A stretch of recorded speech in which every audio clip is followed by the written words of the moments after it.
Assalamualaikum warahmatullahi wabarakatuh.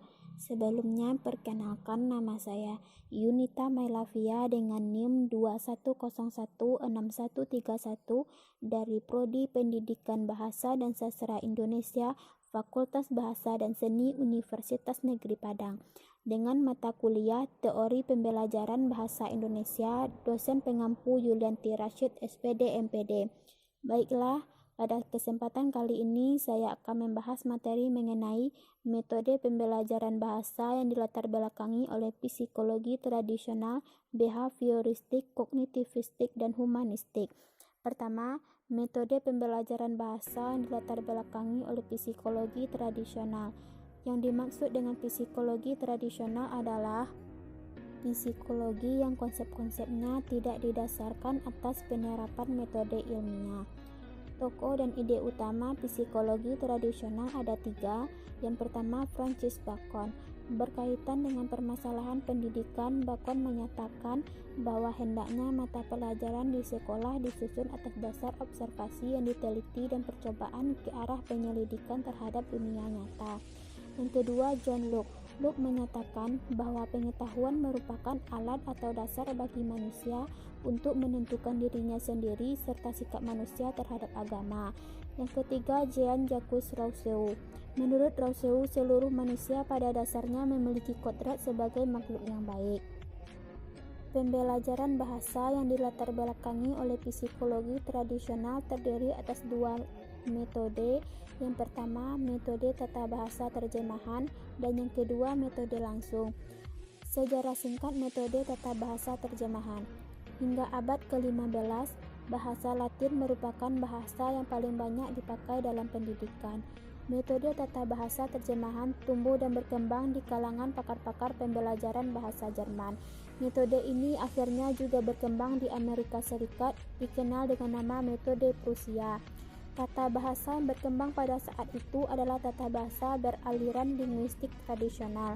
Psikologi yang mempengaruhi penyusunan metode tata bahasa terjemahan juga psikologi tradisional, terutama empirisme.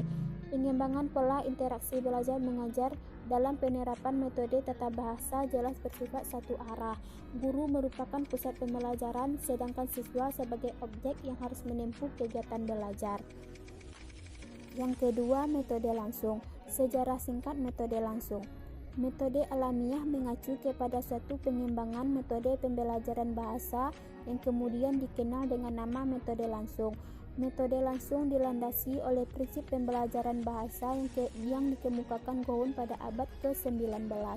Berdasarkan langkah-langkah penerapan metode langsung, dapat ditelusuri bahwa psikologi yang melandasi pengembangan metode langsung adalah empirisme.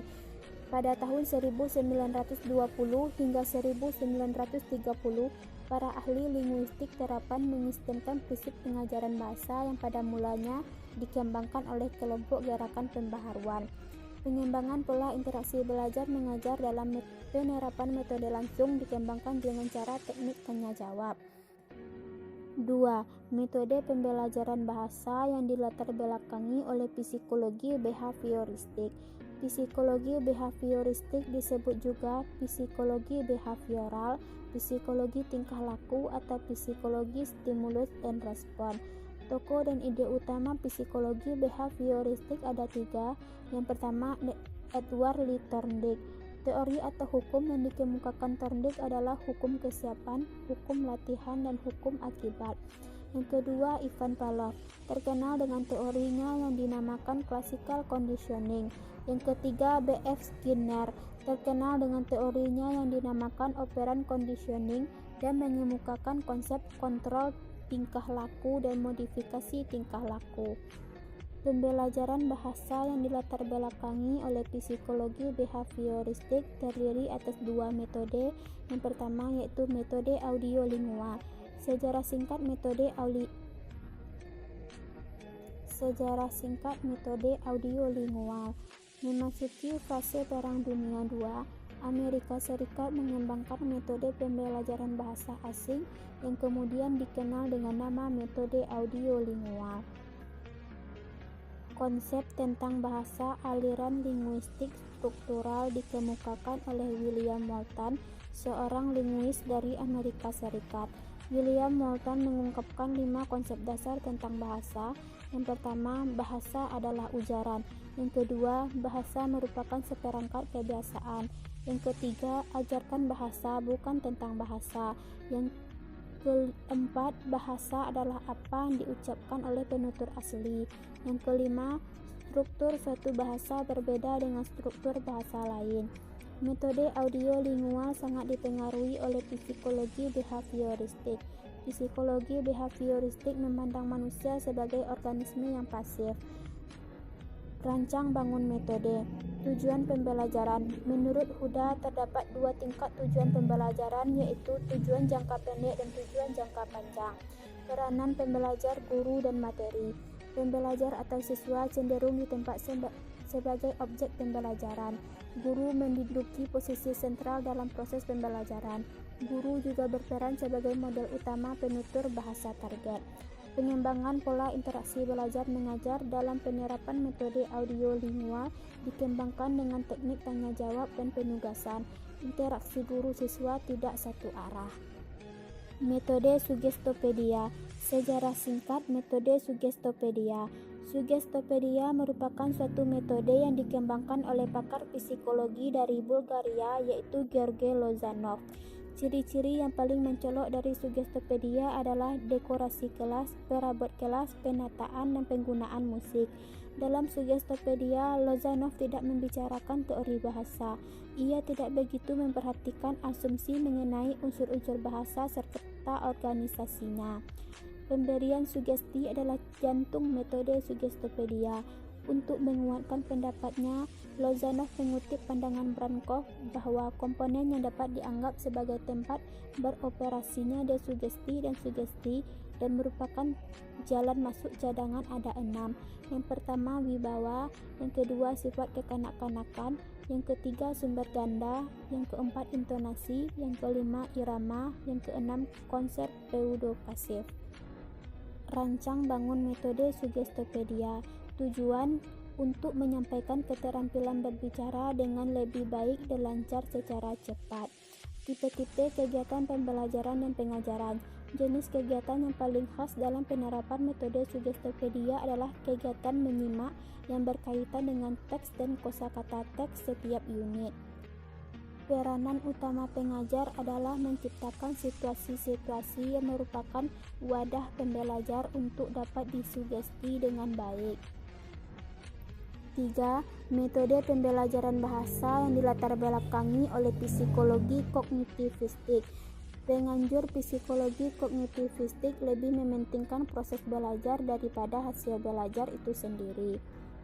Tokoh dan ide utama psikologi kognitivistik ada 3. Yang pertama, Jean Piaget.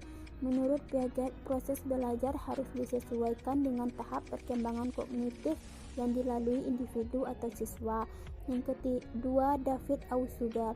Proses pembelajaran akan berhasil baik jika pembelajaran itu merupakan sesuatu yang bermakna bagi pembelajar atau siswa atau individu.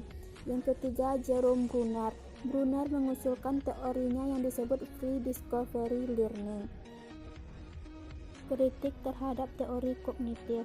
Teori kognitif, terutama teori yang dikembangkan oleh Piaget, sering dikritik karena sukar dipraktikkan, terutama di tingkat lanjut. Pembelajaran bahasa yang dilatar belakangi oleh psikologi kognitivistik terdiri atas 2 metode. Yang pertama yaitu metode alamiah dan yang kedua metode kompetensi komunikatif. Pertama, metode alamiah. Sejarah singkat metode alamiah. Pada tahun 1977, Tracy Terrell, seorang guru bahasa Spanyol di California, mempublikasikan sebuah rancangan bagi filsafat pengajaran bahasa yang disebut pendekatan alamiah. Metode alamiah dibangun atas teori kebahasaan yang relevan dengan teori komunikatif. Rushden dan Terrell menyatakan bahwa teori pengajaran yang melandasi metode alamiah didasarkan atas temuan-temuan yang akurat tentang pemerolehan dan pembelajaran bahasa. Berdasarkan temuan penelitian tersebut, diajukan 5 hipotesis tentang pembelajaran bahasa. Yang pertama, hipotesis pemantauan. Yang kedua, hipotesis masukan. Yang ketiga, hipotesis urutan alamiah. Yang keempat, hipotesis pemerolehan atau pembelajaran bahasa. Yang kelima, hipotesis saringan afektif. Rancang bangun metode. Dalam mengembangkan silabus pembelajaran, Krashen dan Terrell menggunakan dua sudut pandang, yaitu kedua pakar ini merumuskan tujuan-tujuan khusus pembelajaran. Tujuan pembelajaran bahasa akan bervariasi sesuai dengan kebutuhan dan minat siswa. Penganjur metode ini menekankan agar siswa seolah-olah terlibat dalam proses pemerolehan bahasa, bukan pembelajaran bahasa. Metode kompetensi komunikatif atau pendekatan komunikatif. Kompetensi komunikatif adalah keterkaitan dan interrelasi antara kompetensi gramatikal dengan kompetensi sosiolinguistik. Menurut Imran, pemunculan dan perkembangan pendekatan pembelajaran bahasa komunikatif dilatar belakangi oleh 3 disiplin ilmu, yaitu psikologi belajar, linguistik deskriptif, sosiolinguistik, dan psikolinguistik. Ciri-ciri penerapan pendekatan pembelajaran komunikatif.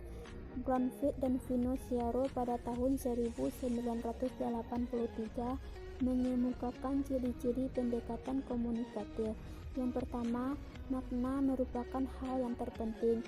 Yang kedua, kontekstualisasi merupakan premis utama. Yang ketiga, belajar bahasa berarti berkomunikasi. Yang keempat, komunikasi efektif dianjurkan. Yang kelima, latihan penubian diperbolehkan. Gandlin menyebutkan 2 peran guru.